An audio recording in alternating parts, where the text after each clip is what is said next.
Hey, T. Bruce. Is that how you say your username, T. Bruce? Don't say you're leaving us. I love. Oh, no, I'm not leaving you guys.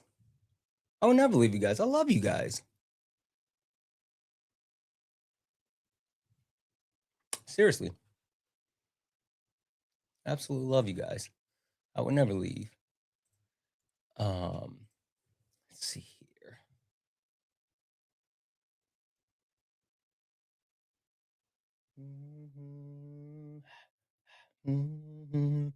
All right. So we're gonna get started here in just a moment, but I want to call out directly what Donald Trump is doing. That is making some interesting bedfellows, right? So we all understand what Donald Trump is doing with Greenland and how he is adamant and hell-bent on taking Greenland, right?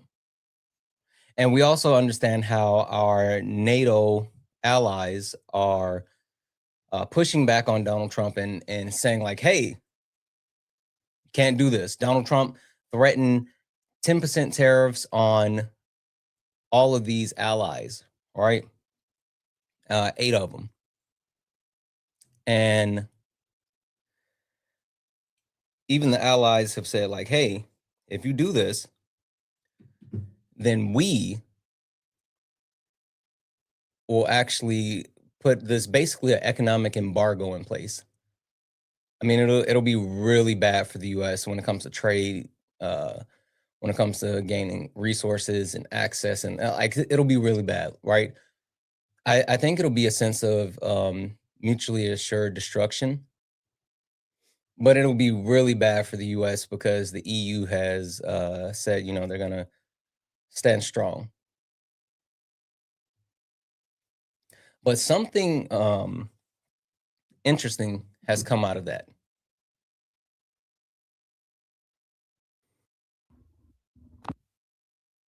Russia has pushed back on Donald Trump taking Greenland.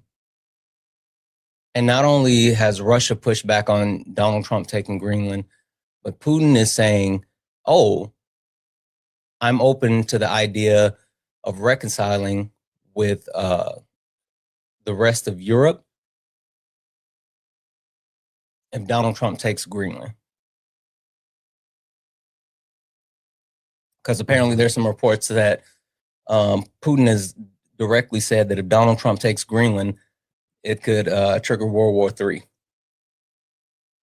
And so you have Putin, who is standing on the side of Europe, which is super interesting.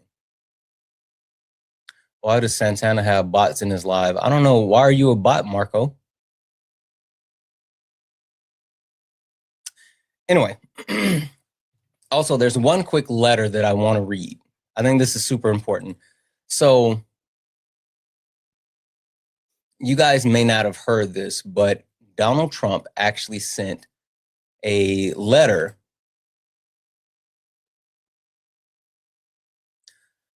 He sent a letter to the head of Norway after he didn't get the Nobel Peace Prize. Some people might have seen this already, but I want to read this out. This came from Donald Trump. Dear Jonas, I think that's how you pronounce it. Considering your country decided not to give me the Nobel Peace Prize for having stopped 8 wars plus, in all capital letters, I no longer feel an obligation to think purely of peace, although it will always be predominant. But now I can think about what is good and proper for the United States of America. Denmark cannot protect the land from Russia or China. And why do they have the right of ownership anyways? There's no written documents. It's only a boat of land 300s of years ago. but we also have boats of land there also. I've done more for NATO than any other person since the founding, and now NATO should do something for the United States. The world is not secure unless we have complete and total control of Greenland.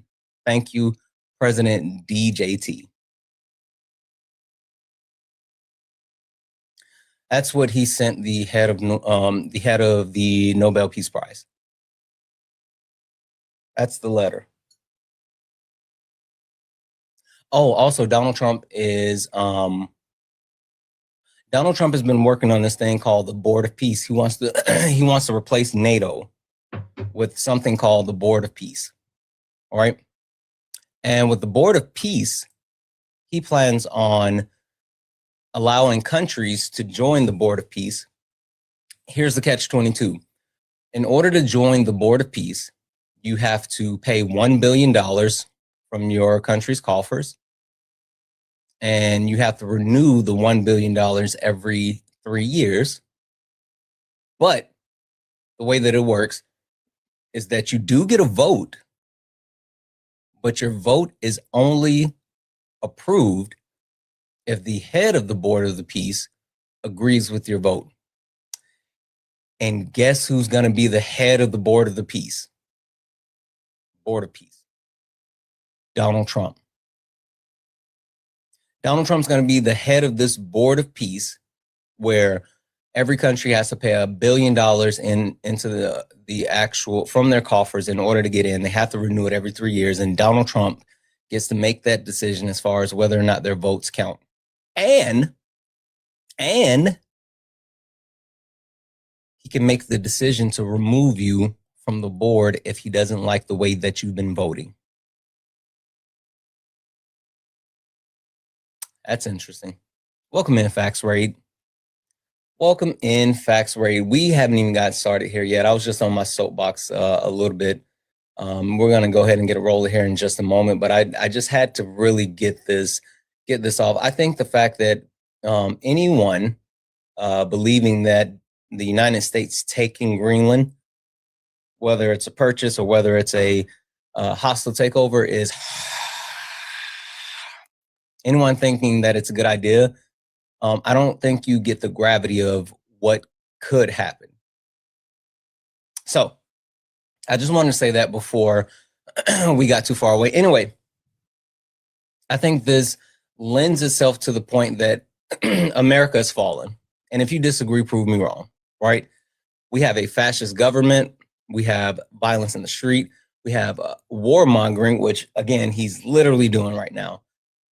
They're still hiding the Epstein list. Guys, did you know that Donald Trump, in a secret filing a couple of nights ago, thanks for the cake, in a secret filing a couple of days ago, the Trump administration basically said, holy shit, thank you for the, what up, Liv? In a secret filing a couple of days ago, Donald Trump and the Trump administration and the DOJ basically said that they're not going to fully release any Epstein files because there's no court in the country that can actually hold them accountable to release the files.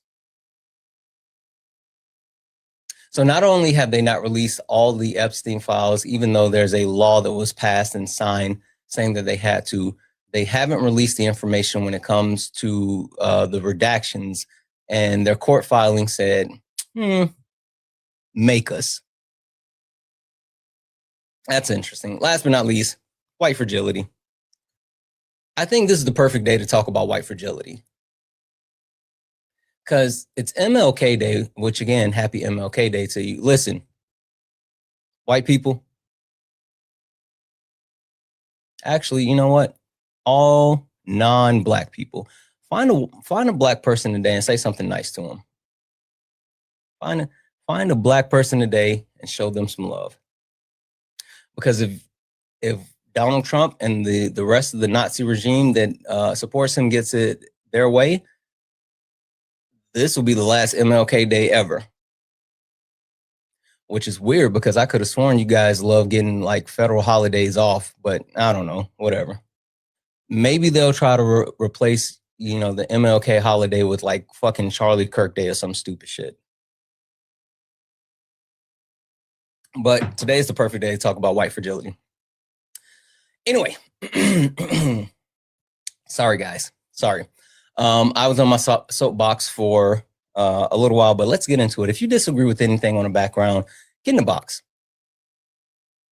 If you disagree with anything on the background, get in the box. If you are a Trump supporter, if you support Donald Trump, or you disagree with anything on the background, get in the box. We're only looking for some debates, guys. Please do not request up.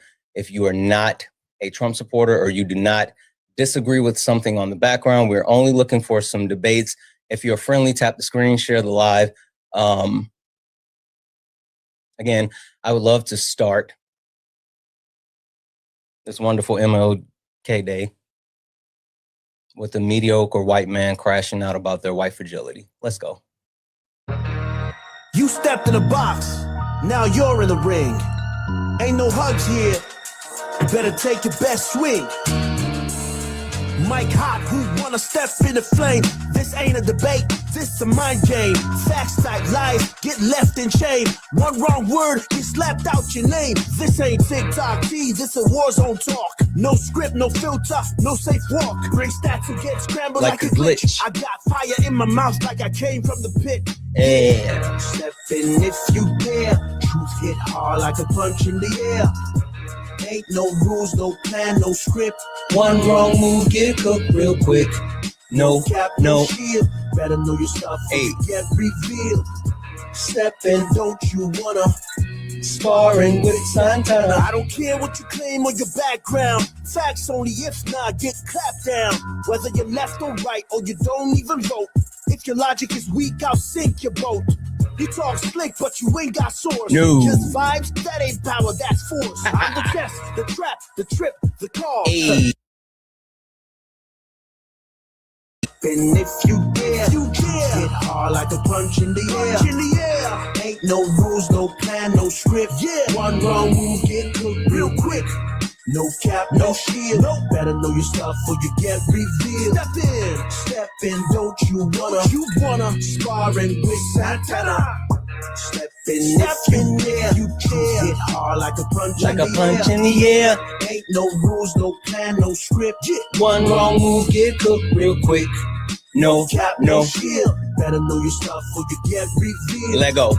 Step in, don't you wanna? Sparring with Santana. Yeah. Not. This is flames. Absolutely. Yeah. Sparring with Santana. Let's go.